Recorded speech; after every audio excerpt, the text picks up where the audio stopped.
অনেকে কয় ইউনূস সরকার ক্ষমতা ছাড়বে না। হুজুর আজকে দেখলাম দুঃখের সাথে বিদায় নিচ্ছে, কয় আমার যাওয়ার পালা, এখন আমার বিদায়ের পালা। এই কথা বলে জাতির উদ্দেশ্যে আজকে ভাষণ দিয়েছেন যে আমি ক্ষমতা ছেড়ে দিলাম, এই 18 মাসে ভুল ত্রুটি যা করছি মাফ করে দেন। মাত্র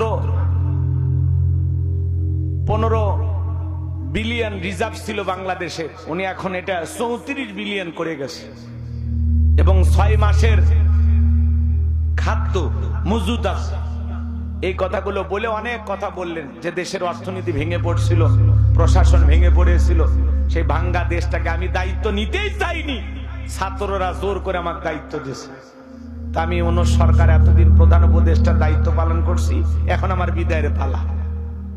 এই কথা বলে উনি চলে যাচ্ছেন।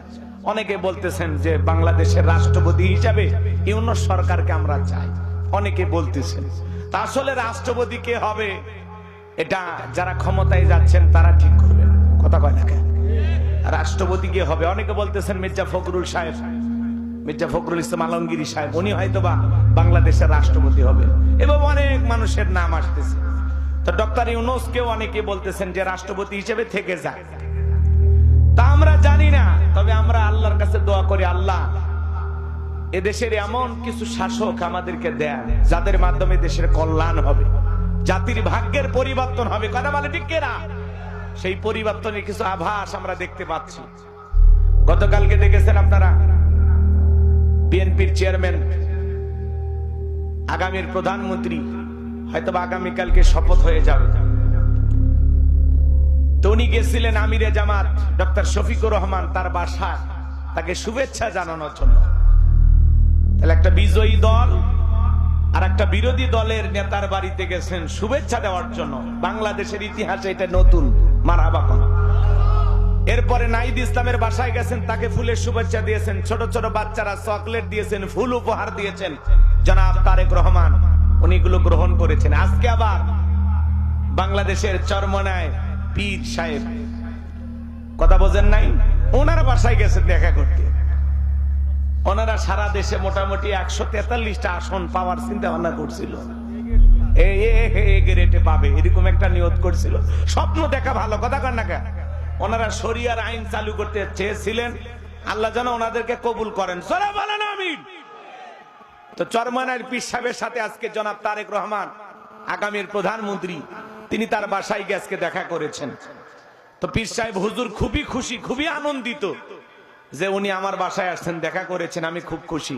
তো এই যে রাজনীতিবিদ যারা এক পক্ষ আর এক পক্ষকে এইভাবে ফুল দিয়ে শুভেচ্ছা, পরাজিত দলকে ফুল দিয়ে শুভেচ্ছা দেওয়া, এই যে কি মহাব্বত, কি ভালোবাসা, এই যে সম্প্রীতির একটা বাংলাদেশ, এজন্য নতুন এক বাংলাদেশ, কথা বলে ঠিক না?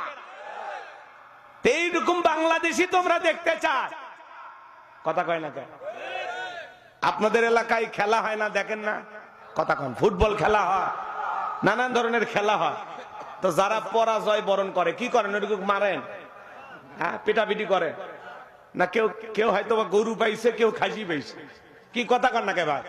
এরকম খেলেন না আপনারা? মাঝে মাঝে দেখা গেল কোলাকুলি করতেছেন। তো বড় বড় নেতারা জনাব তারেক রহমান, আমিরে জামাত ডক্টর শফিকুর রহমান কোলাকুলি করে, চরমনায়ের পীর সাহেব মুফতি রিজাউল করিম আর জনাব তারেক রহমান, তারা কোলাকুলি করতেছে। কি মহাব্বত, কি ভালোবাসা তাদের ভিতরে। নাহিদ ইসলামের সাথে কোলাকুলি করতেছেন, ছোট ছোট বাচ্চাদের সাথে মিশতেছেন, চকলেট নিতেছেন, ফুল নিতেছেন। বড় নেতারা কোলাকুলিতে ব্যস্ত, ফুল দিয়ে শুভেচ্ছা দেওয়াতে ব্যস্ত। আর কিছু ছোট ছোট এলাকায় নেতা জন্মগ্রহণ করছে, বাপ রে বাপ, এরা ব্যস্ত হলো বাড়ি ঘর ভাঙ্গা নিয়ে, এরা ব্যস্ত আর একজনকে মামলা দেওয়া নিয়ে, একজন আর একজনকে হুমকি দেওয়া নিয়ে। আছে না? না, বড় নেতাদেরকে দেখে শিক্ষা নেন। ওনারা ফুল দিচ্ছে, কোলাকুলি করতেছে, একজন আর একজনকে খাওয়া দিতেছে, এক টেবিলে বসে খাবার খাচ্ছে। আর আপনি এলাকার স্থানীয় নেতা হইয়া একজন আর একজনকে হুমকি দেন, শিক্ষা নেন। মরে গেলে ওই বড় নেতা জানাজায় আসবে না, এলাকার মানুষ আপনার জানাজায় হাজির